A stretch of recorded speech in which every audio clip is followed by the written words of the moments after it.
Hi, everyone. Welcome back to Your Disabled Joy. My name is Nico Meyering, and I use he, him pronouns.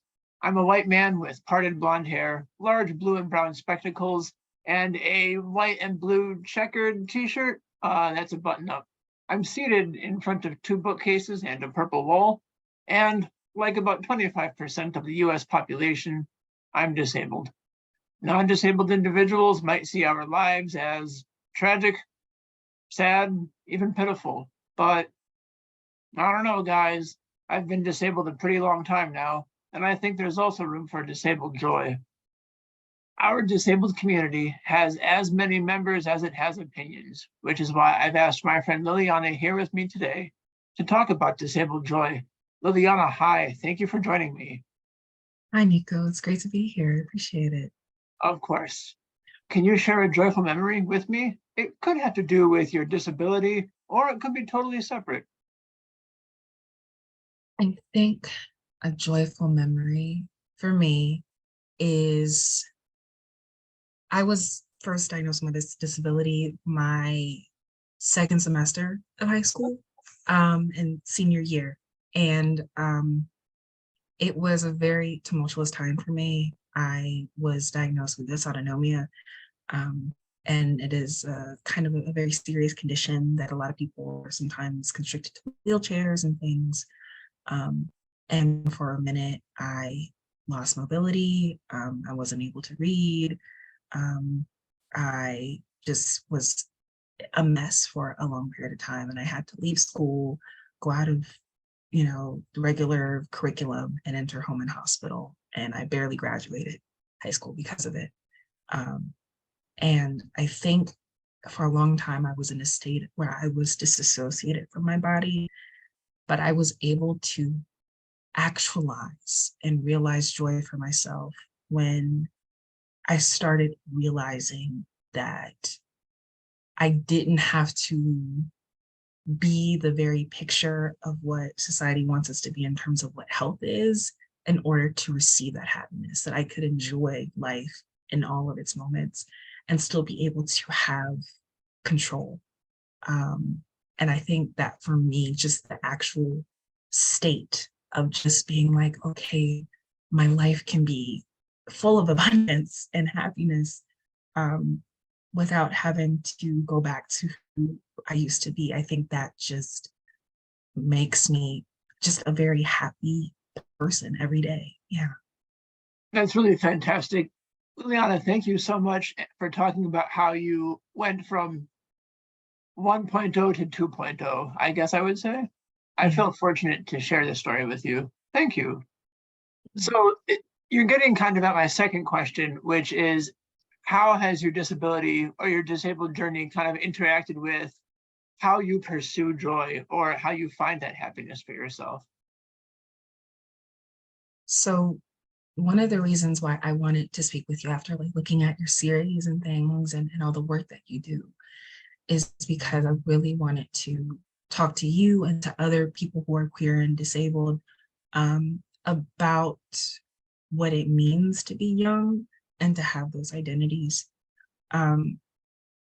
Even with myself, my own personal values and morals and standards, there is a real expectation to adhere to and to accommodate a capitalist society.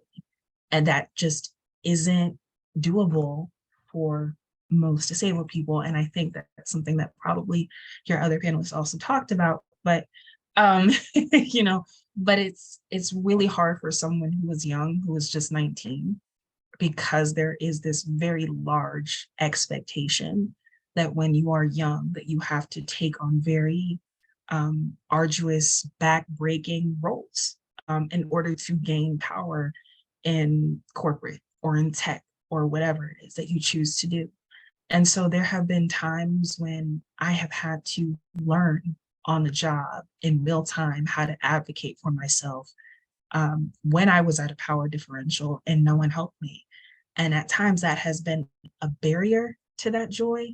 But I also feel like the warm, expansive community that exists in those intersections between race, mobility, and queerness are so beautiful, because we all come to it in different ways. And the types of journeys that we all take through it, it really allows us to appreciate and understand disparities in a way that I feel like people who are outside of that don't always get to see, because we're able to see when something is wrong. I feel like sometimes a lot faster. And when people sometimes take up bad habits or things, it can be a while before you start seeing the consequences. But I feel like for us, it can be like right, like immediate. Like it's like, okay, this is not working. let's pivot. So I really enjoy being a part of that community in that.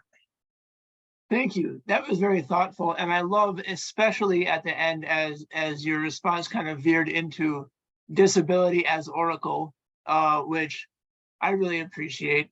I often think, Liliana, that humans are just like naturally well wired at short-term planning and Yeah. just naturally not good at any other form of planning. So anywhere where we can build on that weakness, I really appreciate. Thank you. If you had a magic megaphone and you could say one thing to the whole world, what would you say about disabled life and disabled quality of life? I think what I would say is that disability justice should be centered in all justice circles. I think the type of standard stereotypes that we see of what disability is, it can be hard for people when you don't see someone who has AIDS, right? They're like, oh, okay, well, if it's not that, then it's not as serious. Right. And again, part of including discussions around disability justice is making space for all types of experiences and identities.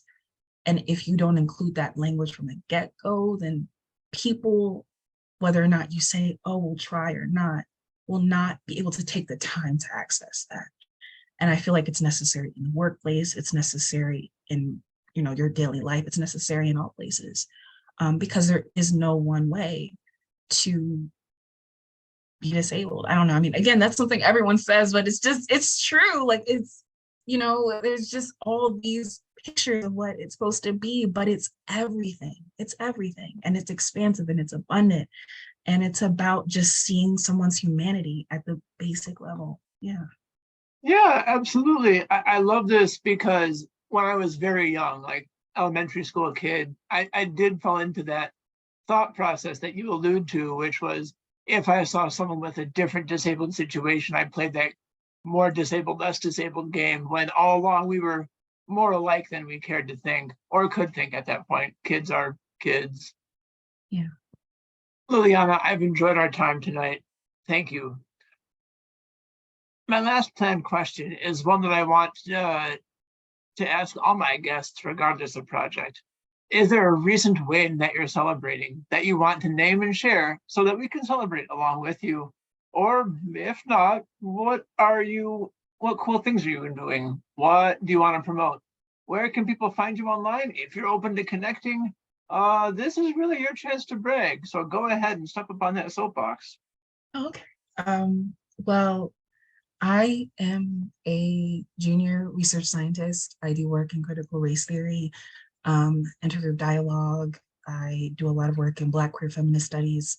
And I'm also very early on in my journey to being a cultural organizer and racial justice activist. So a lot of what I do is working with people to understand the existences of lives of people who live in the margins. And that can be people who are disabled, that can be people who are Black, who are Latina, but just everybody, because we are often just overlooked in all of the ways that we are just us. And I think one thing that I've been really proud to be a part of is it's a recent book that is about to be published by Sharon Fries-Britt and Dr. Bridget Turner Kelly. It's coming out in 2024, and it is a book about how to prepare Black women to pursue their degrees in graduate school and how to find mentorship in that. And I was able to contribute to the book as a sophomore in high school, actually. And I started talking to people who were Black cis women about mentorship, but it became a chapter about how people who are Black and queer and who are non-binary can also find that and figure out how to have a sense of, oh, sorry, I love the cat. I love animals. Sorry, my dog is also here. I'm not sure if you can see her, Oh, but yeah, sorry, I love animals. Yeah, but no, it was just so lovely being a part of that project. And I'm a rising freshman in college right now. But I think just being a part of that project, getting the chance to speak to directors of diversity at various schools like Harvard, Yale, Carnegie Mellon, University of Pennsylvania, things like that, it just allowed me to understand for all identity groups how to secure yourself for success in whatever ways that you want to. And I'm really, really proud of that contribution. And I think moving forward, I'm also starting to launch a queer mental health app called Kiwi, which is intended for people who are age 13 to 17 and to help them navigate those journeys, who are disabled, who need HRT, just all of the things so that they have a centralized place to help them make those decisions and to navigate those journeys, especially during a time when their rights are continuously being stripped from them.